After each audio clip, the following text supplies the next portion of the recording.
Hey guys, welcome to my bedroom. This is the first time you guys have been in here, I think. My office is freezing, so I'm going to film the Q&A in here. I haven't done one of these like chilling, just like cozy Sunday videos in a long time because I feel like I was doing them for ranting purposes or for the purpose of just talking about a subject that got me a little heated, or just for Q&As. And I haven't had anything that got me, that made me feel like I need to rant about it. So I just, I've been sticking to magical learning videos. I hope that's okay. If you guys have any subjects that you want me to rant about or to talk about or discuss, then go ahead and leave them in the comment section because I do like making those videos. Sometimes I'm just not like called to have one, you know what I mean?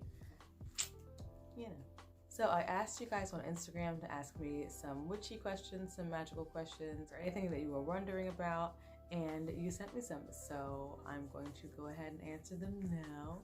Have you ever encountered an evil witch? I mean, I'm gonna say probably. In my journey, in my path, I haven't encountered anyone that was evil per se.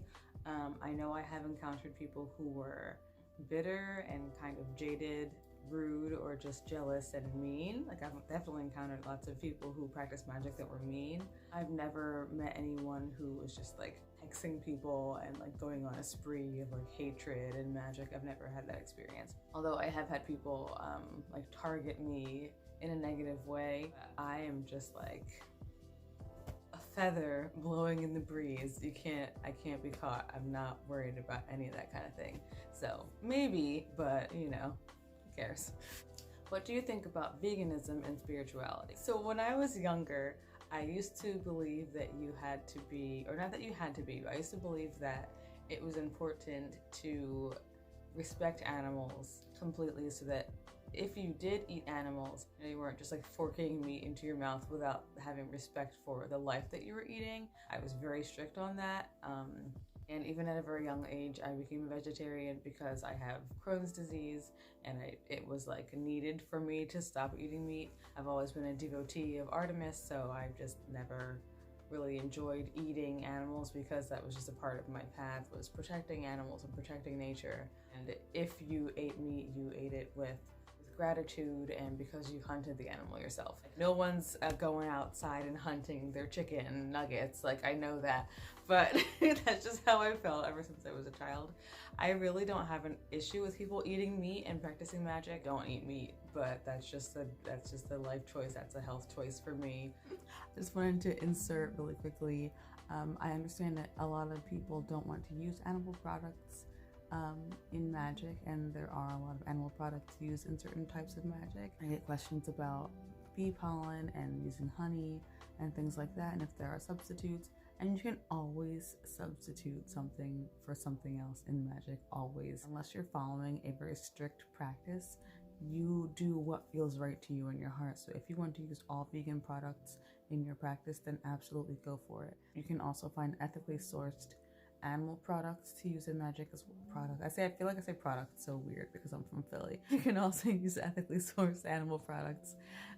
Just like shop around, just search around. There are a lot of sellers on Etsy that do sell tools made out of animal products that they have hunted themselves and that they have blessed the animal.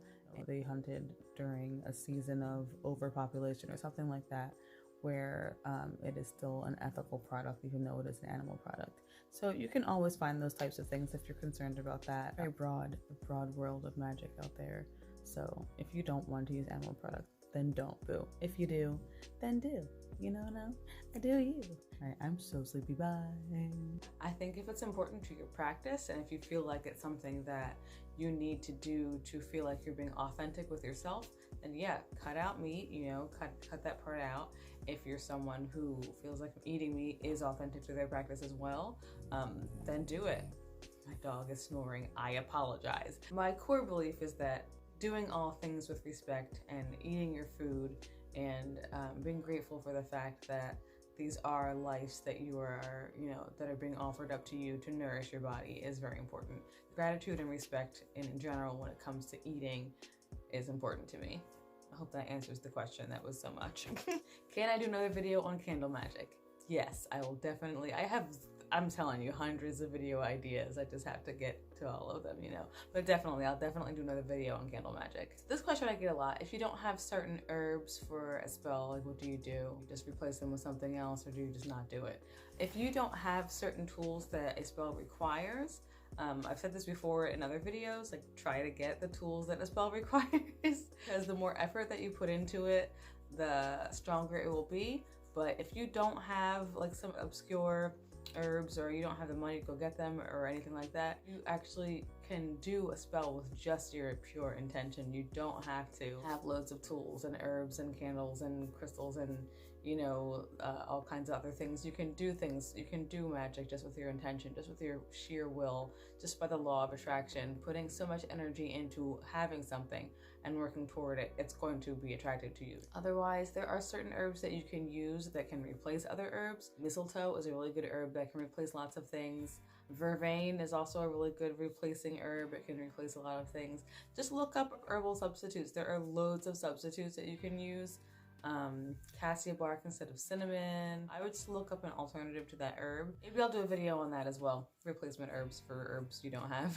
Okay, this is a great question. How do I use skullcap to get more tips as a waitress? That is a wonderful question. I do enjoy that question a lot. Skullcap is one of my favorite herbs. It has the weirdest smell to me. It smells like soap, but not like sweet soap, just like soap. And it's such a bizarre smell. Skullcap is a great herb for fidelity. So it is wonderful for getting people to be loyal to you, or for having someone else's energy align with yours. I would put the skullcap in an oil, along with some other attraction herbs or spices, and let it sit in there, and then wear that oil when you go to work, so that you can attract repeat customers who will ask for you every time, who will continue to give you their service and you their tips, because they'll become loyal to you, and not in a creepy, controlling sort of way, but because your charisma will stand out to them. They'll be like, you know what? I like her. You know what I mean? Is your third eye open? Yes, I'm gonna say yes.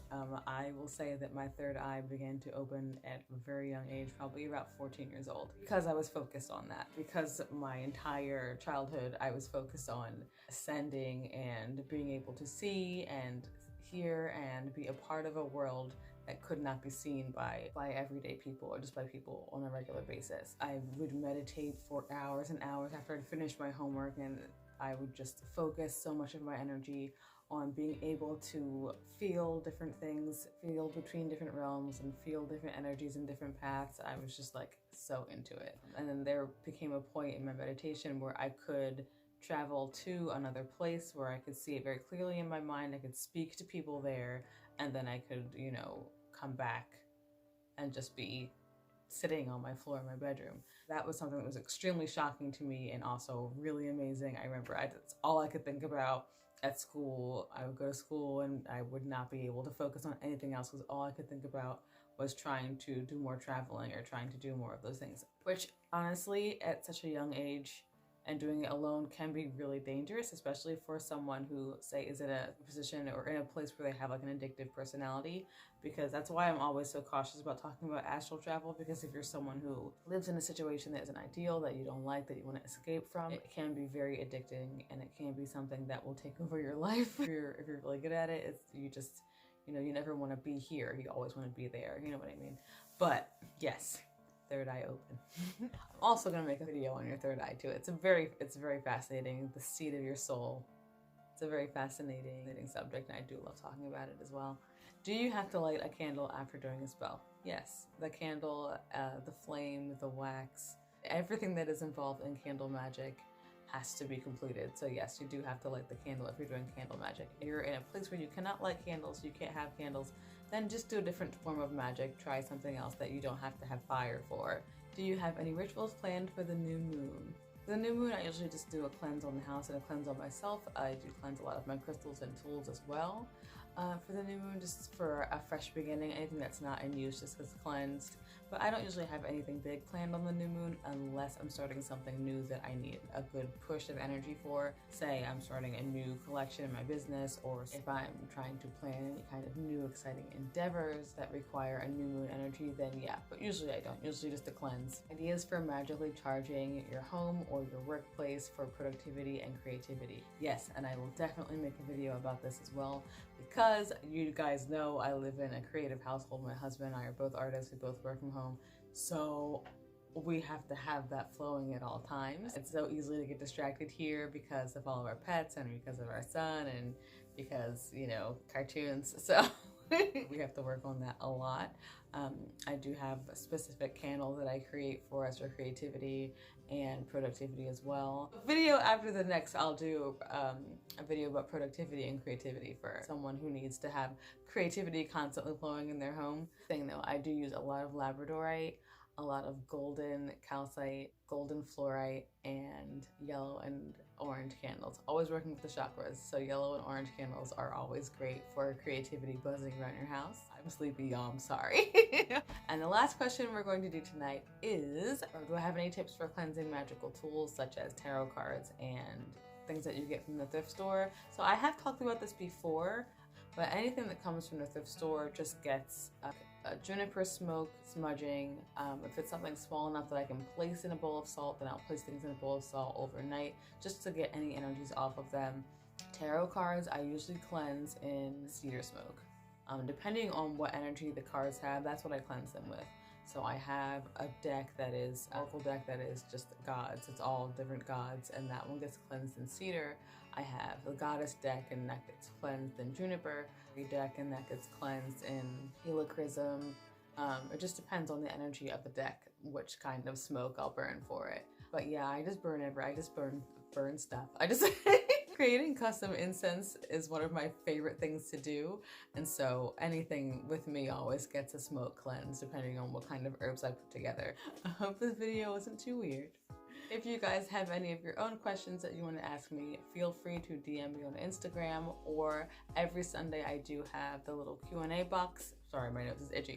I will have a Q&A box in my Instagram story every Friday or Saturday from now on, so that I can just accumulate more questions and we can keep popping them in on a Sunday Q&A. Okay, have a wonderful evening. I hope you guys have a beautiful week this week. It's a very exciting week because it's a love week. I'll be doing a video on love on Wednesday, of course. And not just romantic love, just love in general, because I'm a lover of love. I also have restocked my Etsy shop with lots of wonderful loving candles. I've got some protection candles going up tomorrow as well. I sold out of custom listings already. When I do have the custom listing back up, I'll make a little announcement because everyone loves having those custom candles made. I made a bitch repellent oil and a bitch repellent spray, which I absolutely adore. So those will be going up in the shop this week as well. Have a great night, have a great day, have a great evening. I will see you all later. My phone cut out at the end, but I wanted to say proper goodbye.